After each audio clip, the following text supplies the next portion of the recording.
Hello friends, आप सभी का स्वागत है एक बार फिर आपके अपने यूट्यूब चैनल के टैग पर। चित्तौड़गढ़ दुर्ग के बारे में।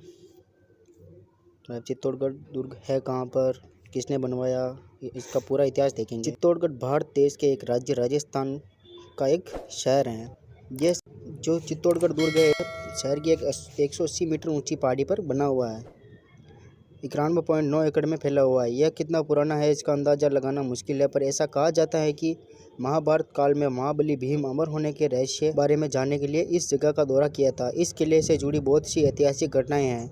आज यह स्मारक पर्यटकों के का केंद्र बना हुआ है। यह राज्य शुरू से मौर्य एवं राजपूतों के अधीन में रहा। यह राज्य मेवाड़ शासकों के अधीन कब आया, इसको लेकर राजपूतों की अलग अलग राय है। चित्तौड़गढ़ का पूरा इतिहास। ऐसा माना जाता है कि चित्तौड़गढ़ का निर्माण 7वीं शताब्दी में मौर्य वंश के शासकों ने करवाया था और इसका नाम भी मौर्य शासक चित्रांगद मौर्य के बाद ही रखा गया। चित्तौड़गढ़ 1568 तक मेवाड़ की राजधानी के रूप में देखा गया था। उसके बाद उदयपुर को मेवाड़ की राजधानी बना दिया गया।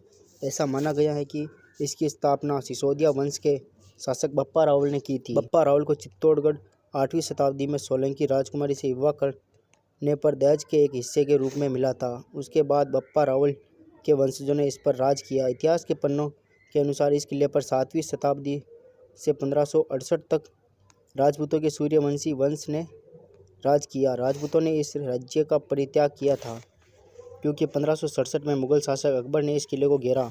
उसके बाद अकबर ने इस किले को कई बार नष्ट भी किया। लंबे समय बाद 1902 में इसकी फिर से मरम्मत कराया गया। इतिहास में इस किले के कई बार टूटने और कई बार निर्माण की कहानियाँ मिलती है। चित्तौड़गढ़ पर आक्रमण तो कई बार हुए। इस किले और राजपूतों के पराक्रम के आगे कोई टिक नहीं पाया। ऐसा कहा जाता है कि 7वीं शताब्दी से 16वीं शताब्दी के बीच इस राज्य को 3 बार लूटा गया। सबसे पहला 1303 में अलाउद्दीन खिलजी राणा रतन सिंह को धोखे से हराकर चित्तौड़गढ़ को अपने कब्जे में लिया। उसके बाद 1534 में गुजरात के राजा बहादुर शाह ने इस किले को घेर महाराजा विक्रमजीत को पराजित किया था।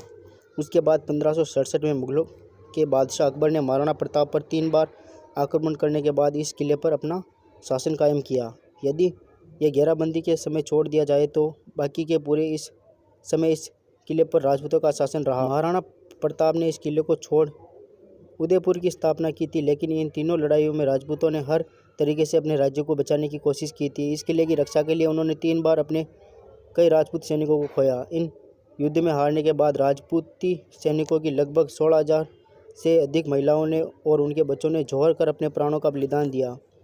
चित्तौड़गढ़ पर कई बार आक्रमण किए। जब भी चित्तौड़गढ़ का राजा युद्ध में परास्त हुआ है तब वहाँ की वीरांगनाओं ने जौहर का रास्ता चुन अपनी आन बान शान की रक्षा की। राजपूत वीरांगनाओं का इतिहास में यह बलिदान अतुल्य है। सबसे पहले जब 1303 अलाउद्दीन खिलजी ने चित्तौड़ पर आक्रमण किया तब राणा रतन सिंह की पत्नी रानी पद्मिनी ने युद्ध में अपने पति की जान चली जाने के कारण जौहर किया।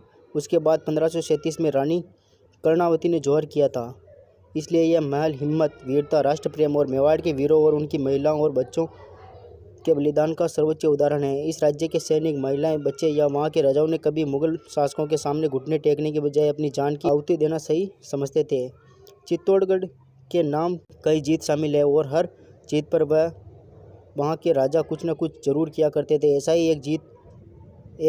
ही एक जीत ने चित्तौड़गढ़ में विजय स्तंभ की नींव रखी थी।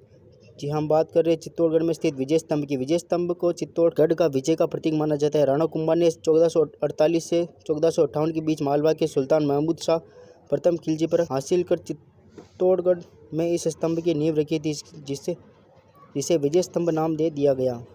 चित्तौड़गढ़ में विजय स्तंभ का निर्माण उस युद्ध के लगभग 10 साल बाद शुरू किया गया था। विजय स्तंभ 37.2 मीटर या 122 फीट ऊंचा है और 47 वर्ग फीट आधार पर बना है। विजय स्तंभ में कुल 8 मंजिल है, जिसमें 157 सीढ़ियाँ हैं, जहाँ से आप चित्तौड़गढ़ का पूरा सुंदर नज़ारा देख सकते हैं। चित्तौड़गढ़ एक ऐसी वीर भूमि है जो पूरे भारत में शौर्य, बलिदान और देशभक्ति का एक गौरवपूर्ण उदाहरण है। यहाँ पर अनगिनत राजपूत वीरों ने अपने देश और धर्म की रक्षा के लिए अपने खून से नहाए हैं। यहाँ राजपूत महिलाएं अपने गौरव और अस्तित्व की रक्षा के लिए अपने बच्चों के साथ जौहर की अग्नि में समा गई। इन स्वाभिमानी देश प्रेमी योद्धाओं से भरी पड़ी यह भूमि पूरे भारतवर्ष के लिए एक प्रेरणा स्रोत बनकर रह गए है। यहाँ का कण कण हमें देश प्रेम की लहर पैदा करता है।